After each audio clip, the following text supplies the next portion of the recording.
On est aujourd'hui le lundi 29 Tishrei, on est le 8 octobre et comme on l'a annoncé hier, on commence aujourd'hui un nouveau cours à partir d'un Mahamar de Chassidut et le Mahamar que l'on a choisi pour ceux qui ont la possibilité, le désir de suivre eux aussi dans le texte, ou plutôt de réviser parce qu'on ne va pas avancer très vite. Il s'agit donc d'un Mahamar qui s'intitule Motsae Shabbat Bereshit Bechedro, l'année Tafshin Lamet Chet. Et donc c'est un Mahamar, puisqu'on vient à peine de recommencer la Torah, Bereshit, on est déjà Parshat Noah, mais on est encore au tout début. Et finalement, ça va tellement vite que l'on n'a même pas le temps de se rendre compte que les choses avancent et qu'on n'a encore rien compris, rien expliqué. Et il est vrai, comme je l'ai déjà dit des dizaines de fois, des centaines de fois, et je suis sans doute le milliardième à le dire depuis que la Torah a été donnée, on pourrait passer une vie entière rien que sur la première paracha de la Torah, et peut-être plus encore qu'une vie entière. Et donc, on va revenir d'une certaine manière sur la première paracha avec ce Mahamar qui parle donc du sens de la création, du sens de la mission de l'homme sur terre, du peuple juif, et à travers lui, bien évidemment, la finalité de l'histoire et des nations.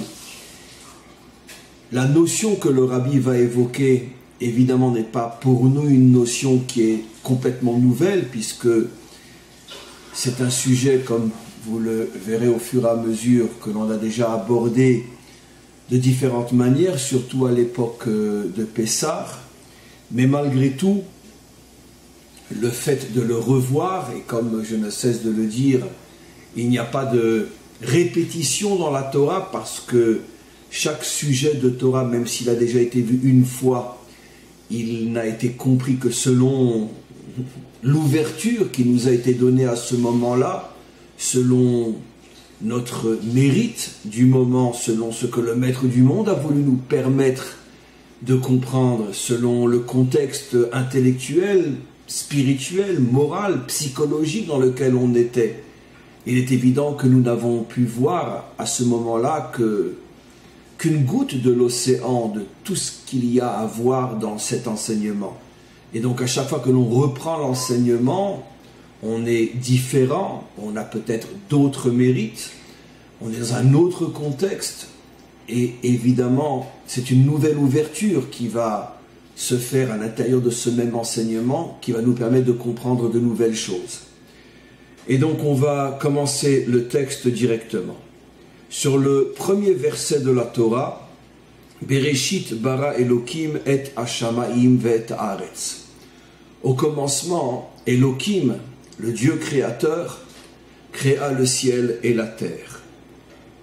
Et Amrou Razal, Rashi rapporte dans son premier commentaire sur la Torah, un commentaire extrêmement intéressant que l'on a déjà nous-mêmes abordé des centaines de fois, mais nous allons le prendre comme si c'était la première fois.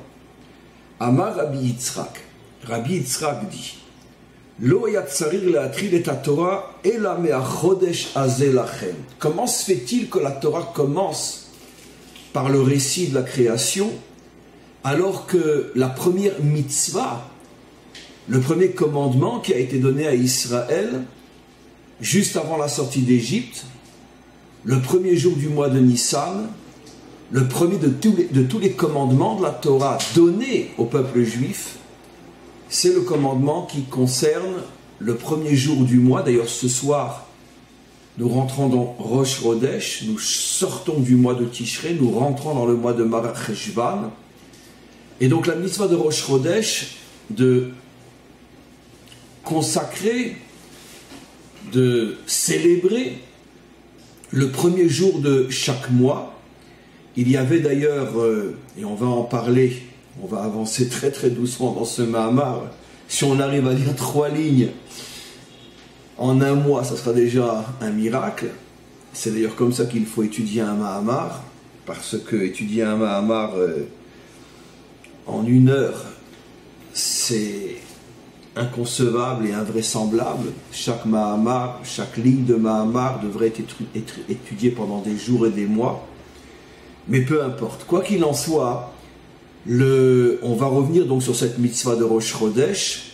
Mais cette mitzvah donc de Rosh Chodesh, encore une fois, est la première mitzvah donnée à Israël avant de sortir d'Égypte. Et cette mitzvah correspond au renouvellement lunaire. Après que la lune ait disparu, à nos yeux bien évidemment, elle se renouvelle chaque début de mois lunaire. Et le renouvellement, le premier point de renouvellement s'appelle Rosh Chodesh, mot à mot la tête du mois. Et on doit donc célébrer ce jour. D'une certaine manière, il est sanctifié, il est mis en évidence, il est différent des autres. Même les prières de ce jour sont des prières différentes.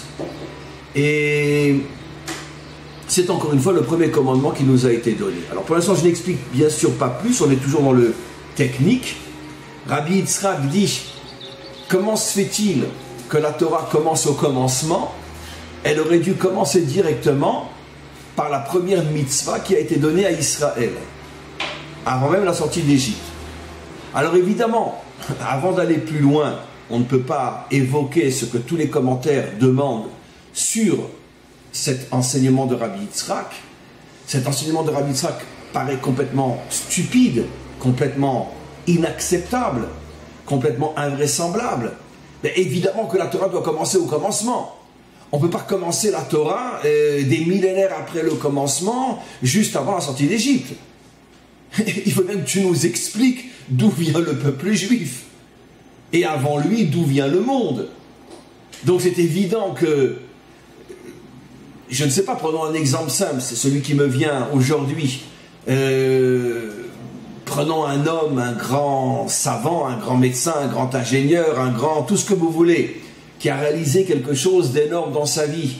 On ne va pas commencer directement en disant voilà, cet homme a fait telle chose.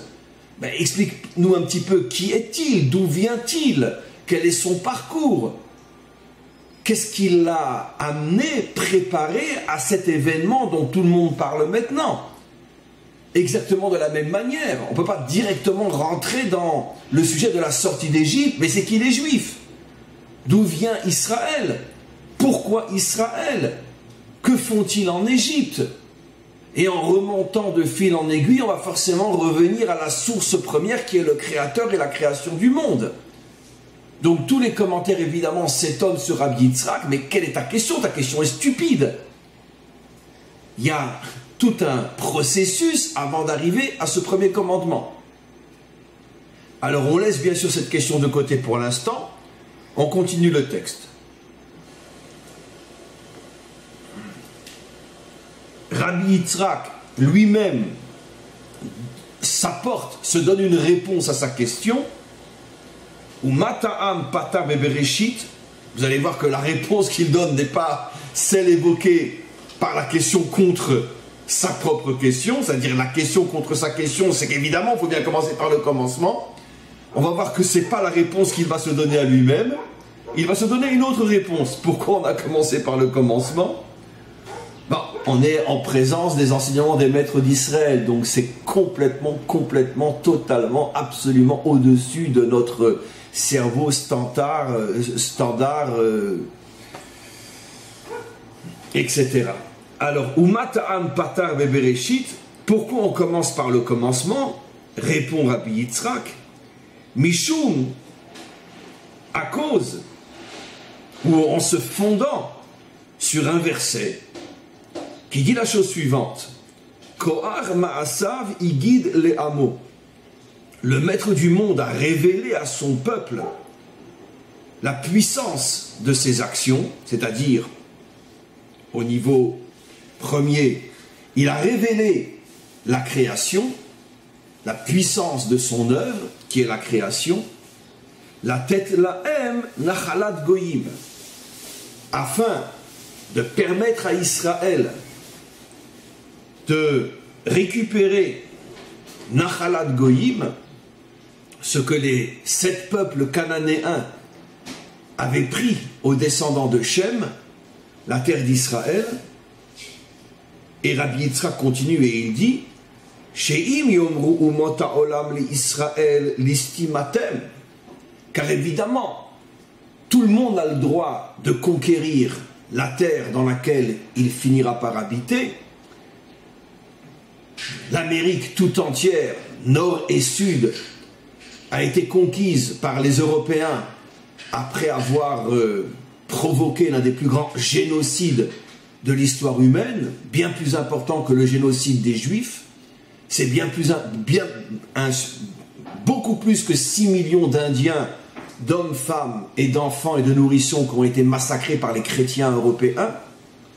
Mais ça, bien sûr, personne n'en parle.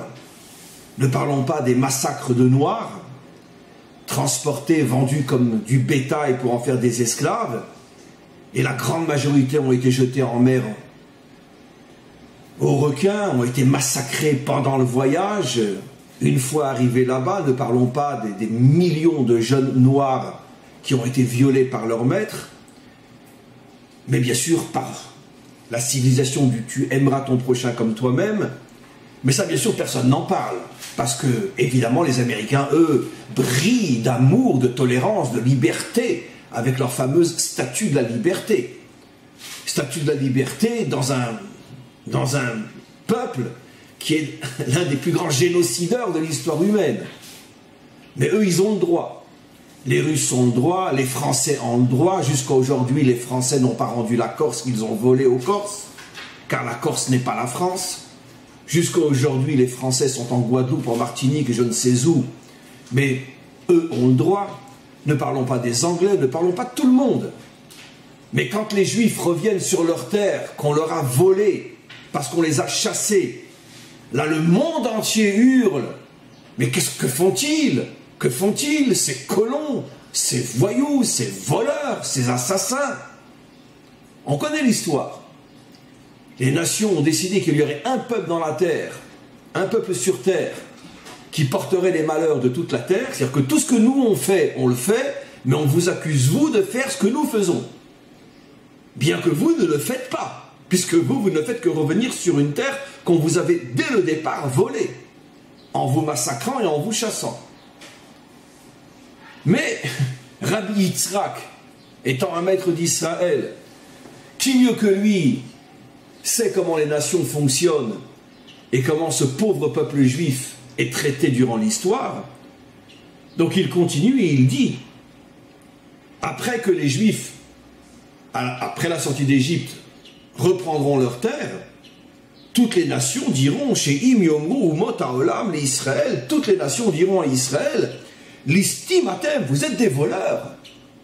Comment osez-vous chasser ces malheureux 7 peuples cananéens, ces pauvres victimes du monstre juif sioniste? Comment osez-vous les chasser? Vous n'allez quand même pas faire ce que nous faisons, quand même. Nous avons le droit, mais pas vous, quand même. Et donc, ils nous diront, Listimatem, vous êtes des voleurs, Shekavashtem Artzot Shiva Goyim, parce que vous avez repris la terre des 7 peuples. Em omrim la em, nous leur répondrons. Tout ça, c'est Rabbi Yitzhak qui parle. Il a vécu il y a plus de 2000 ans, Rabbi Yitzhak. Hein. Si ce n'était pas un prophète, alors c'est quoi? Même les prophètes devraient avoir honte devant un enseignement tel que celui-là. Et donc Rabbi Yitzhak répond, Omrim lahem, on leur répondra à toutes ces nations,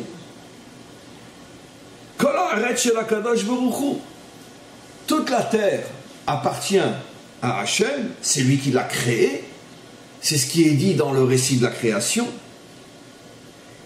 Hu bara, et comme c'est lui qui l'a créé, c'est lui le propriétaire. Venatna le'asher yashar be'einav, il la donne quand il le veut, à qui il le veut.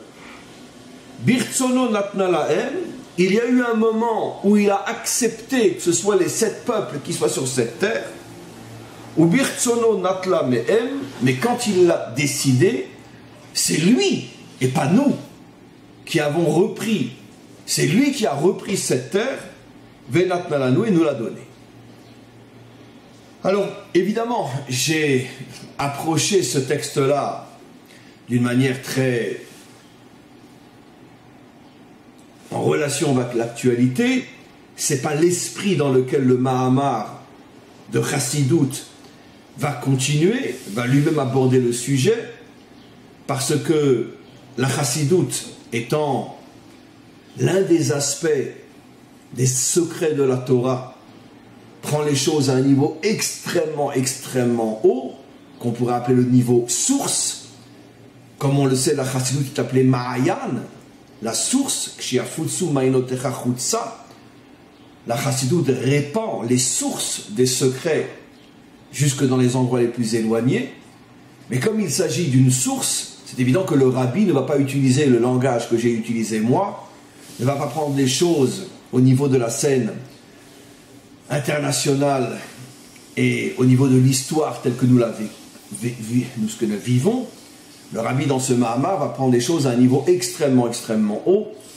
Ça sera à nous, bien sûr, de faire le rapport, le rapprochement entre le monde d'en bas et le monde d'en haut. Mais quoi qu'il en soit, d'abord, revenons maintenant sur la réponse de Rabbi Yitzhak. Rabbi Yitzhak donne une réponse extrêmement étonnante. On va essayer de réfléchir ensemble sur sa réponse. On avait une question sur Rabbi Yitzhak, qui était, évidemment, il faut bien commencer par le commencement. Lui répond d'une autre manière. Notre réponse à sa question ne lui convient pas. Il dit non, la raison pour laquelle la Torah commence par le commencement, c'est-à-dire qu'elle met en évidence que Dieu a créé le monde, et c'est ce qu'elle révèle dans la Torah donnée à Israël, c'est pour que le peuple juif comprenne et surtout ressente au plus profond de son être national que finalement ce monde n'appartient à personne.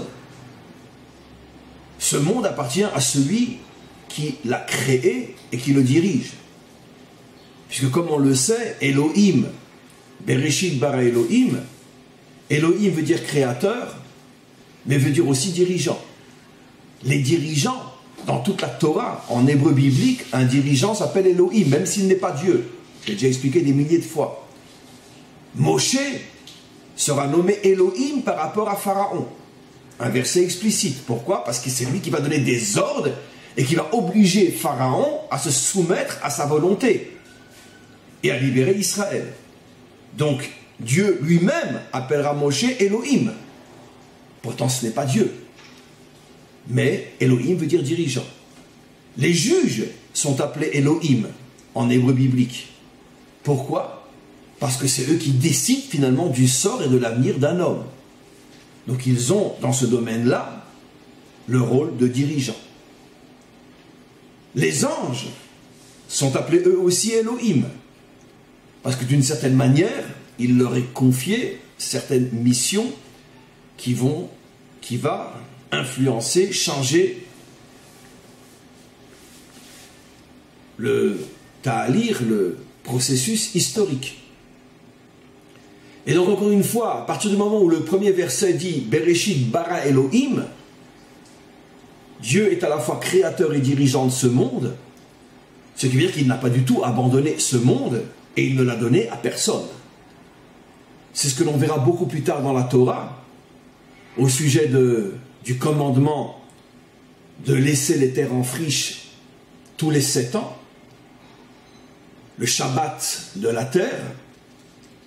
Le verset dit clairement qui l'Hachem haaretz, parce que la terre appartient à Hachem, et exactement de la même manière qu'un propriétaire terrien qui a des ouvriers, des paysans qui travaillent, qui cultivent la terre, si le propriétaire décide, ben écoutez, cette année il n'y a pas de travail, j'ai décidé de ne pas travailler cette année, je pars, peu importe, donc ne venez pas cette année, les ouvriers ne peuvent rien dire, ne peuvent rien faire. C'est pas leur terre, C'est lui qui décide si oui ou non il veut que sa terre soit travaillée, qu'il y ait des récoltes. S'il ne le veut pas, il fait ce qu'il veut avec sa terre. Les ouvriers sont payés tant qu'ils travaillent, mais ce n'est pas eux qui peuvent imposer le fait de travailler, ce n'est pas leur terre. C'est exactement ce que dit le maître du monde au sujet de la loi de la 7e année.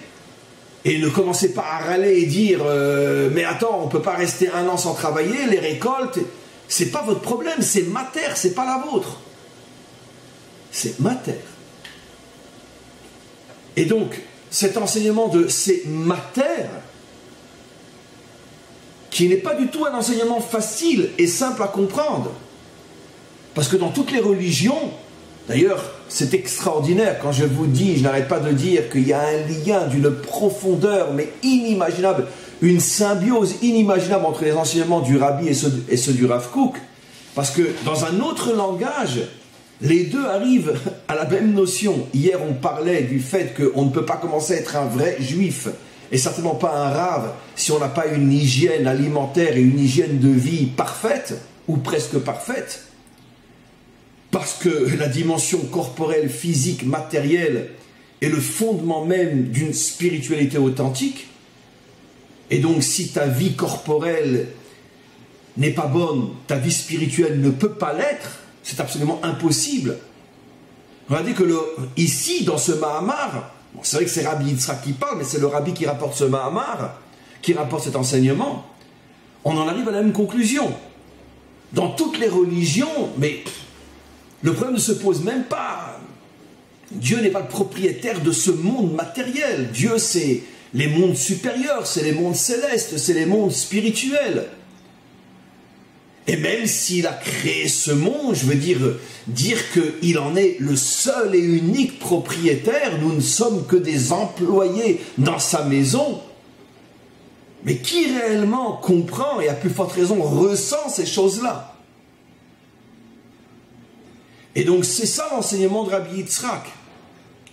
Rabbi Yitzhak vient nous apprendre ici que le récit de la création n'est pas parce qu'il fallait commencer au commencement. Ça c'est technique comme réponse. Elle est juste, mais ce n'est pas celle qui intéresse un maître d'Israël.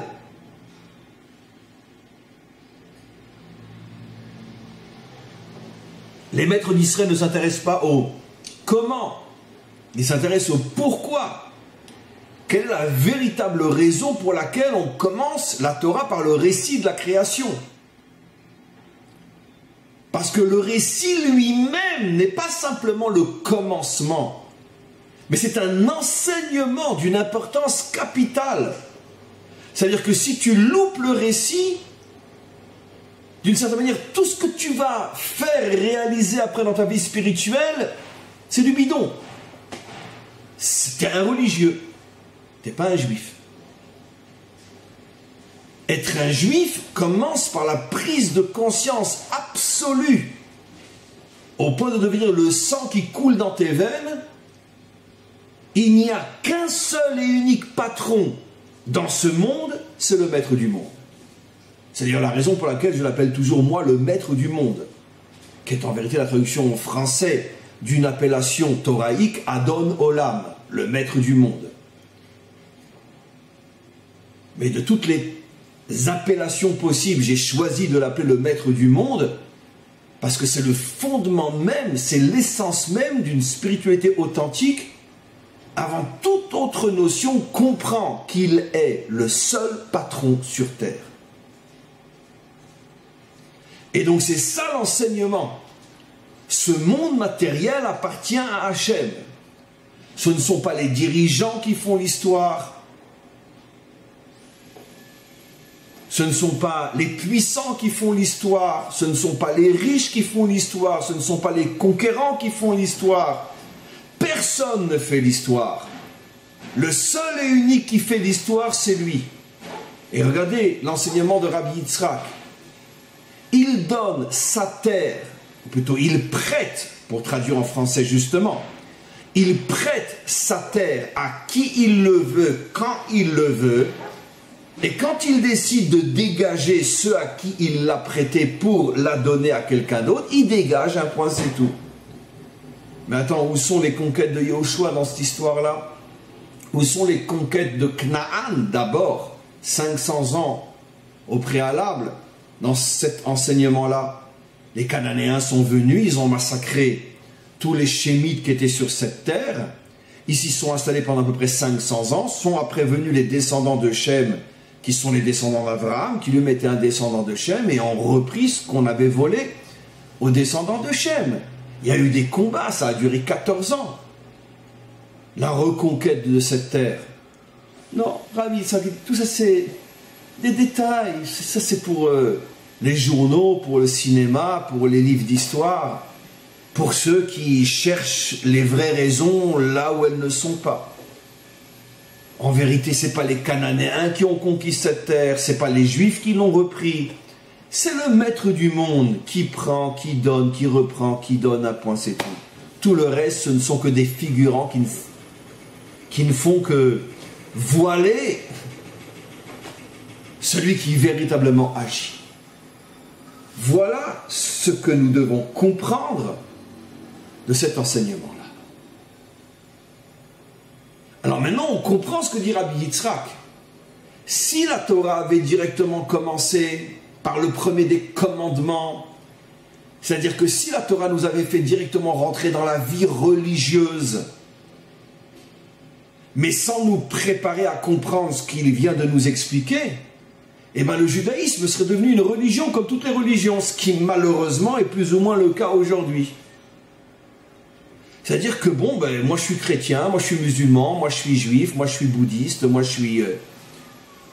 On est tous des idiots, Bikitsour. En bref, Bikitsour veut dire en bref. Non. La Torah voulait d'abord fonder le judaïsme sur un point essentiel qui le démarquerait de toutes les autres religions. Comprend qu'aucun homme, aucun peuple, personne sur terre n'a la moindre propriété sur quoi que ce soit qui est sur terre.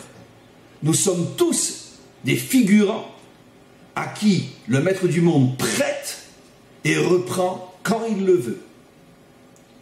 Exactement ce que Job a dit après avoir perdu toute sa famille: Hachem Natan, Hachem Lakach. Il a pris, il a donné et il a pris.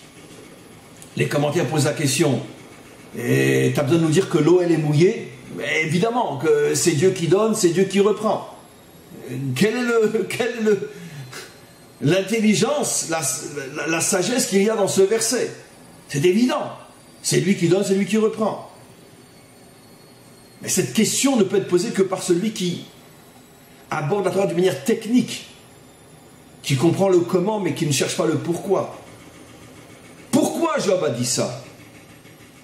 Évidemment que Dieu donne et Dieu prend. Mais ce que Job a voulu dire, c'est que j'accepte totalement le fait qu'il ait pris.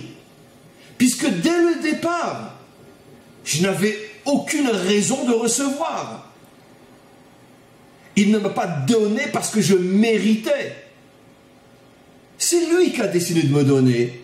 C'est lui qui a décidé de me prendre. Et donc de la même manière que le don n'est pas une évidence, le fait d'avoir repris n'est pas non plus une question.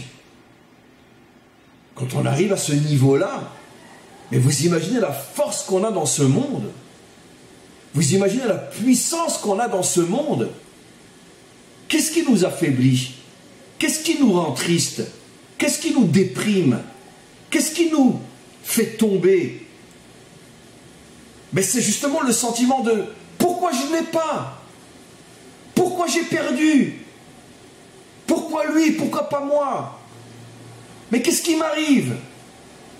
Parce qu'on se sent des propriétaires à qui tout est dû. Je dois recevoir, je dois garder. Vous comprenez la puissance de l'enseignement de Rabbi Yitzhak? Mais rien n'est à toi, donc on ne te reprend rien. Car même quand tu l'avais, ce n'était que prêté. Ce n'est pas à toi. Profites-en tant que tu le peux. Mais dès le départ, sache que tu n'as aucune propriété sur la chose. Et c'est de cette manière-là, avec cet esprit, que le maître du monde voulait qu'Israël reprenne la terre. En ayant le sentiment que finalement, ils ne font qu'accomplir la volonté d'Hachem,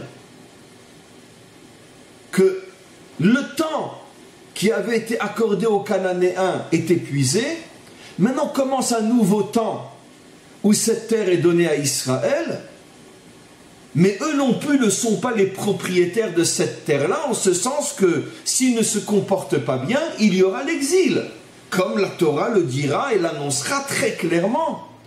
Les Juifs savaient dès le départ ce qui les attendait s'ils ne se comportent pas selon la volonté d'Hachem. Je vous la prête tant que vous allez selon ma volonté. Vous n'allez pas selon ma volonté, je la reprends. Avec une différence malgré tout, c'est que la terre d'Israël, après avoir été donnée à Israël, ou prêtée à Israël, même lorsque Israël sera, comme on dit, en exil, sera éloigné de cette terre, malgré tout, elle ne sera plus jamais donnée à d'autres. Et c'est effectivement ce que nous avons vu. Aujourd'hui, on peut parler de ces choses-là sur le plan de l'histoire et de l'actualité. C'est même plus de la Torah. Des millénaires, Israël n'était pas sur sa terre.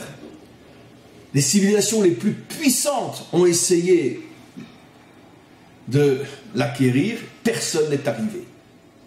Les Juifs reviennent il y a 1 siècle et demi et ils trouvent une terre pratiquement déserte. Que des marécages, que du désert, et quelques bédouins, ici et ailleurs, qui ne forment même pas un peuple, les uns venus d'Irak, les autres venus de Syrie, les autres venus d'Égypte, et qui se sont inventés être un peuple palestinien, alors qu'ils savent tous qu'ils ont des origines complètement différentes, qu'ils sont là depuis quelques décennies seulement, et qu'ils se haïssent les uns et les autres, plus encore qu'ensemble ils haïssent les Juifs. Mettez un Palestinien de Hebron, mettez-le à côté d'un Palestinien de Gaza, vous comptez 3 secondes, il y en a un qui a tué l'autre. Mais ça, vous ne l'entendrez jamais, bien sûr, en France et partout ailleurs. Mais nous, en Israël, on le sait. Heureusement qu'il y a la police ou l'armée israélienne pour leur éviter de se rencontrer. Même à Gaza même,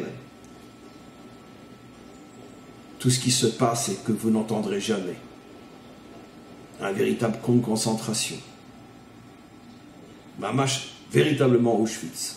Tous les jours,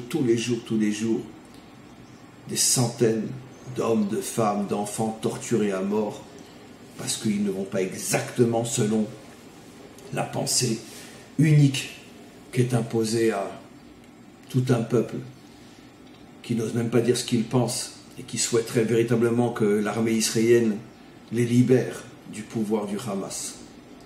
Mais ça, évidemment, on ne vous le dira jamais en France. Mais peu importe. Quoi qu'il en soit,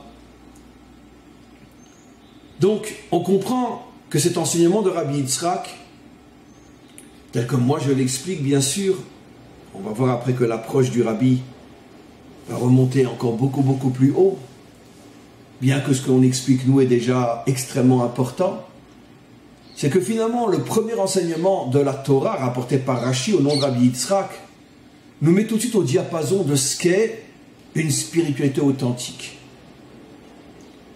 Tu vis dans un monde matériel où tu as l'impression que tes résultats dépendent essentiellement de toi, mais sache une chose, tout ça c'est un leurre, tout ça c'est uniquement de l'imaginaire, c'est ce que tu vois, ce que tu crois comprendre, mais la réalité vraie, celle à laquelle tu n'as pas accès facilement, sauf si tu le mérites, la réalité vraie est que tu n'as rien, tu ne fais rien, et le seul et unique véritable maître et propriétaire de ce monde, c'est celui qui l'a créé et qui le dirige. Donc fais sa volonté et tu bénéficieras à ses côtés du bien le plus extraordinaire. Ta vie aura un sens, tu vas faire quelque chose de ta vie, tu vas réaliser, tu vas construire, tu vas être l'associé du maître du monde, comme il est dit, Naase shutafo shel hakadosh baruch hu. L'homme qui suit la volonté d'Hachem devient l'associé du maître du monde. Un dirigeant peut avoir des associés. Et quel bonheur d'être l'associé d'un roi aussi extraordinaire. Mais si tu ne vas pas selon sa volonté, et que tu t'enfermes dans le fantasme que tu es propriétaire de quelque chose dans ce monde, très vite le maître du monde te fera comprendre que tu n'as rien, que tu n'as jamais rien eu, parce que toi-même, tu n'es qu'une illusion, tu n'as jamais existé. Et il peut te balayer plus vite encore que le temps de le dire. Et c'est là que commence le judaïsme authentique. S'il n'y a pas cette étape-là, tout le reste, c'est de la religion.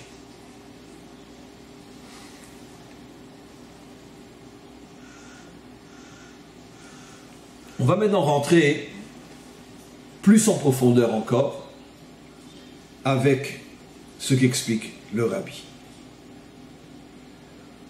Umevoar bedrushi rabotenu nesienu. Les maîtres qui m'ont précédé, les différents rabbis qui m'ont précédé, mon beau-père, son père, jusqu'au fondateur de la Chassidut Chabad, le Baal HaTanya, les différents maîtres qui m'ont précédé disent la chose suivante. Le rabbi maintenant va rapporter un enseignement qui a traversé toutes les générations depuis le Baal HaTanya concernant justement ce premier commentaire de la Torah au nom de Rabbi Yitzhak.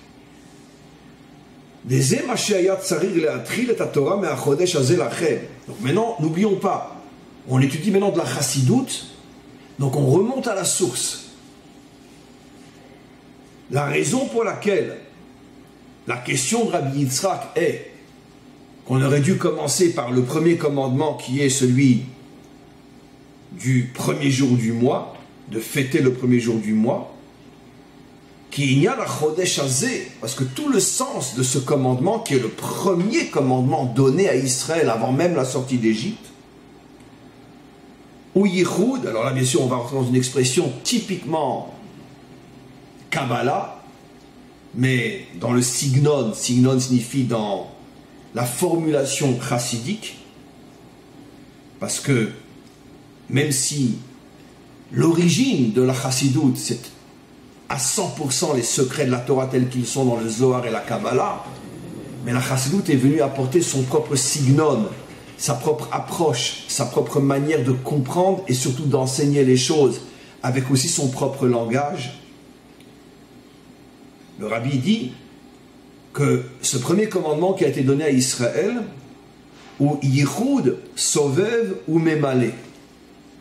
On peut s'arrêter, je pense, 150 milliards d'années sur cette phrase, on n'y restera que quelques minutes. C'est le fameux principe de l'union entre le Sovev et le Memale, mot à mot, entre la lumière qui nous entoure et la lumière qui nous pénètre. Le Sovev signifie contourner, Memale signifie pénétrer. Qui a Chodesh, parce que justement cette mitzvah, ce commandement du premier jour du mois, ou Bechinat Malchut, est la dimension féminine, la lune est la dimension féminine appelée Malchut, Bechinat Memale Kol Almin, qui est la lumière qui pénètre les mondes, et aussi qui pénètre l'homme. Veze ou inyan gilouy yesod veza, tandis que la lumière que la lune reçoit en se renouvelant n'est pas sa propre lumière, mais la lumière du soleil, qui au niveau des attributs divins s'appelle yesod, zeir anpin, c'est-à-dire la lumière masculine, qui éclaire la féminité, la lune, et la lune se met à briller de la lumière qu'elle reçoit de la dimension masculine, et c'est ainsi qu'elle se renouvelle, et qu'elle éclaire la nuit. La lune, au niveau des sphirotes, est appelée Malchut, et le soleil, au niveau des sphirotes, est appelé Yesod. C'est donc l'union entre Yesod et Malchut, l'union entre le masculin et le féminin, l'union entre le masculin qui est la lumière qui contourne et le féminin qui est la lumière qui pénètre. Alors je vous ai dit 150 milliards d'années pour expliquer ce passage-là. Je pense qu'avec le peu qu'on a dit, vous pouvez commencer à comprendre que j'étais encore loin du compte. Parce que c'est tout, absolument tout, mais véritablement tout, toute la Torah, toute la création, toute l'histoire, tout l'infini qui est inclus dans cette demi-phrase. L'union entre la dimension masculine, féminine, le Sovev, le Mémalé, le soleil, la lune, etc. La dimension masculine, la dimension féminine, ceux qui suivent mes cours depuis quelques années ont tout de suite compris que là on touche le point le plus fondamental de toute l'existence. Le pourquoi de toute la création, l'union entre le masculin et le féminin. Essayons d'abord de parler de ces deux lumières, la masculine, la féminine. La masculine qui est appelée Sovev, la féminine qui est appelée Mémalé, elle entoure, elle pénètre. Alors évidemment, je pourrais l'expliquer d'une manière très très haute, très kabbalistique, faire le malin et déballer ma science, mais ce n'est pas du tout le sujet, et certainement pas moi. Je vais faire descendre ces notions à un niveau extrêmement simple et simplifié, mais je vous préviens encore une fois, ce n'est pas parce que moi je simplifie les choses que vous allez vous imaginer qu'il n'y a pas plus à comprendre que ce que je viens de dire. Je ne dévoile sincèrement que l'ombre de l'ombre de l'ombre de l'ombre de l'ombre, répétez-le 150 milliards de fois et rajoutez du sujet. Très souvent, le fait que je fais descendre et je simplifie d'une manière tellement claire des notions tellement profondes, des fois, l'orgueil ou la pédance de l'élève peut lui faire croire que ça y est, il a tout compris. J'ai écouté ce que le Rav a dit, ouais, j'ai compris, je sais ce que c'est l'union entre la lumière qui contourne et la lumière qui pénètre. Non. Sois humble. Accepte que tu n'as rien, strictement rien, absolument rien compris. Tu n'as compris que l'ombre de l'ombre de l'ombre de l'ombre de l'ombre de l'ombre de l'ombre de l'ombre de ce qu'on a bien voulu te révéler. Un point, c'est tout. On continue. On va donner un exemple simple, empreint de la vie de tous les jours, pour essayer de simplifier cette notion-là. On le sait très bien, la dimension masculine, la vraie, il était une fois l'homme, parce qu'aujourd'hui, chercher un homme, le premier qui en trouve, il a gagné. Mais bon, il était une fois l'homme. La dimension masculine a une capacité de voir les choses à un niveau très très large. On peut dire que le cerveau masculin est un cerveau qui englobe les choses. Il voit la grande image. Mais d'un autre côté, chaque qualité a un défaut. Le défaut du cerveau masculin, c'est qu'il est absolument incapable de concrétiser, de réaliser, c'est-à-dire de rentrer dans le détail.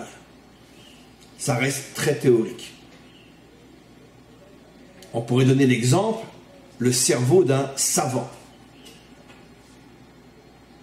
La dimension masculine, je l'ai déjà expliqué des milliers de fois, c'est la capacité de réaliser ce qui était encore très général, très théorique, parce que le cerveau féminin, c'est la sagesse du détail, de rentrer à l'intérieur d'eux, de ne pas rester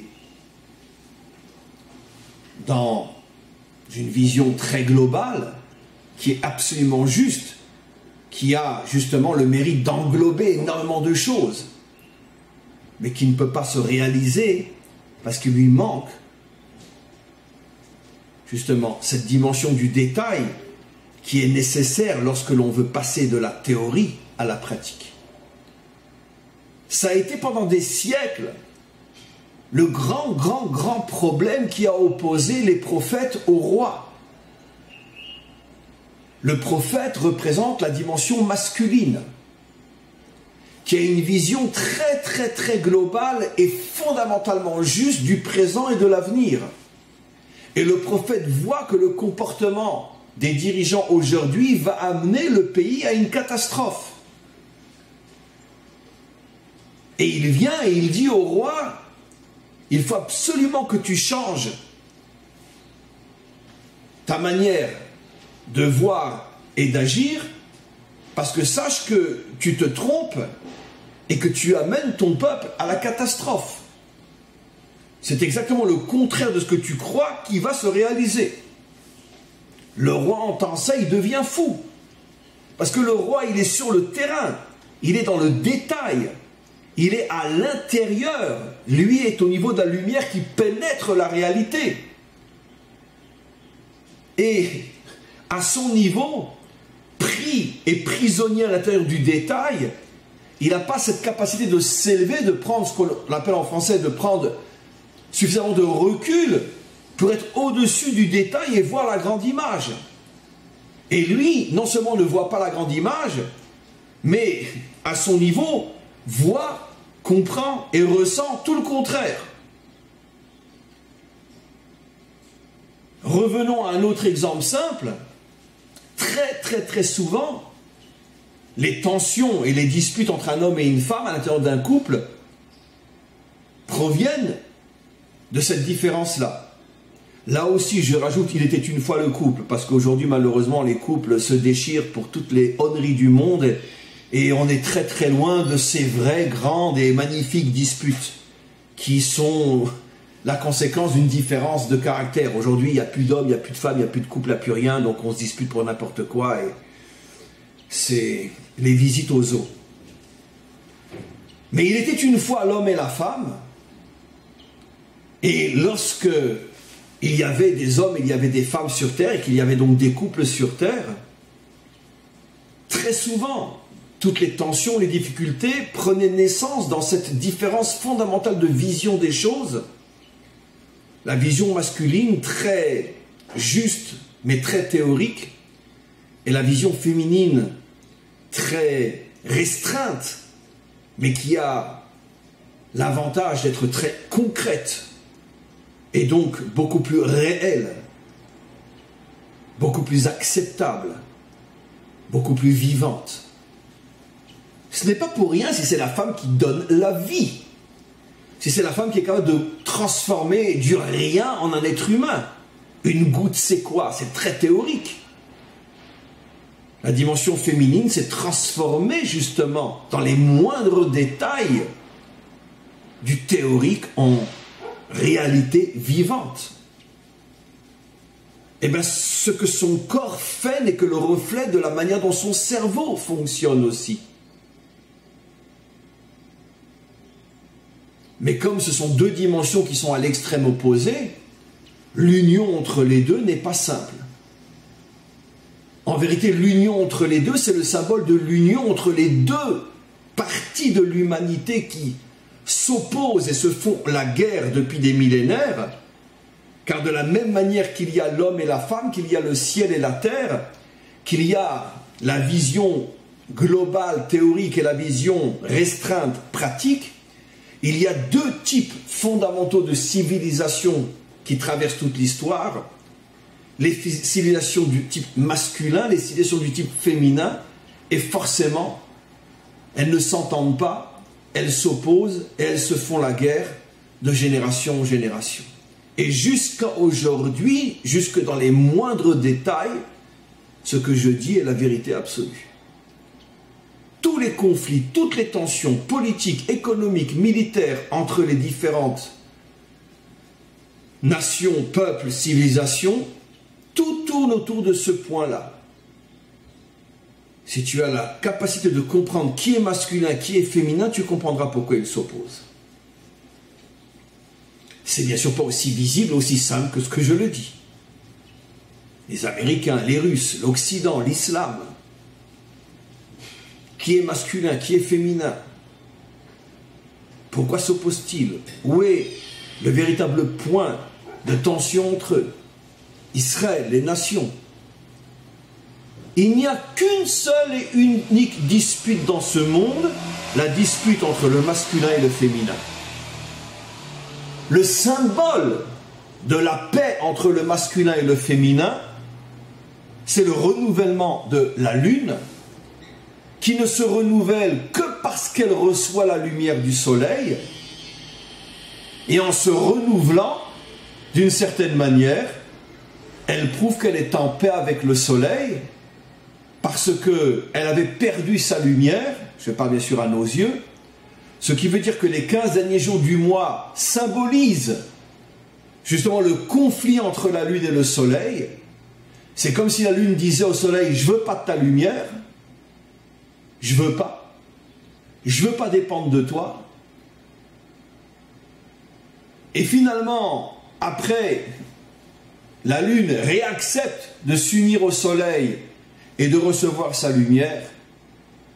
Et en recevant sa lumière, elle va augmenter sa propre lumière, elle va grandir jusqu'au 15 du mois. Et à nouveau la dispute, tous les 15 du mois, je veux pas de ta lumière.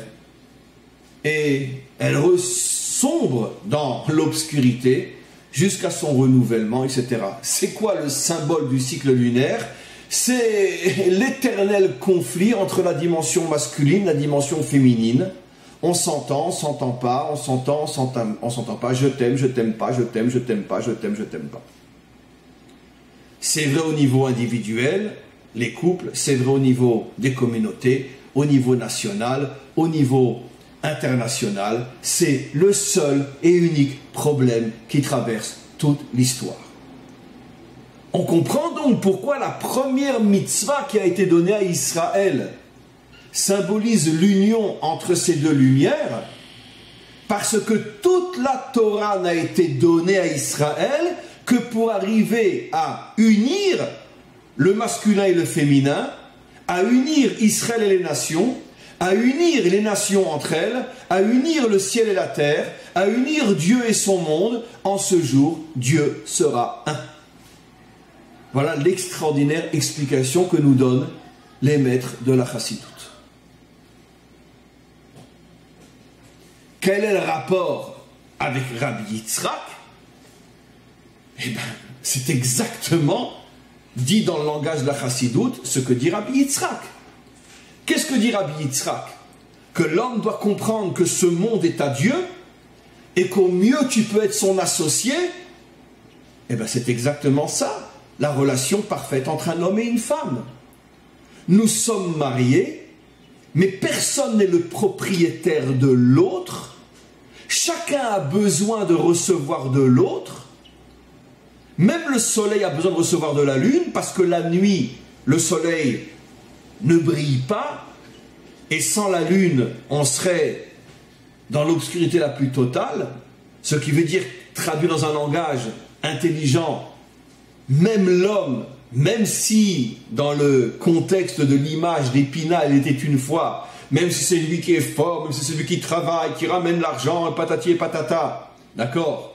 Quoi qu'il en soit, sache que sans ta femme, tu serais dans l'obscurité totale. Et surtout dans les moments d'obscurité, heureusement qu'elle est là, parce que la véritable force, c'est elle beaucoup plus que toi, car elle est capable d'éclairer la nuit, pas toi, avec tout ce que cela représente dans la vie de tous les jours. Donc tu as besoin d'elle, elle a besoin de toi, mais elle n'est pas ta propriété, tu n'es pas la sienne, vous êtes des associés. Et dès que l'un aura le sentiment que tu m'appartiens, tout claque, tout pète. Et bien c'est exactement ce que dit Rabbi Yitzhak. Le maître du monde veut nous faire comprendre que nous ne sommes pas les propriétaires, nous ne sommes que des associés. Personne n'est propriétaire. Personne ne peut dire c'est à moi. le langage de Rabbi Yitzhak, le langage de la Chassidut. C'est exactement la même chose. Voilà, je vais juste voir s'il y a une question ou deux. Merci Hachem pour ce cours très très important et je pense très intéressant. Il n'y a pas de questions aujourd'hui, de toute façon il est tard, on va s'arrêter. On se retrouve un peu plus tard chez le cours de K1, si Dieu veut.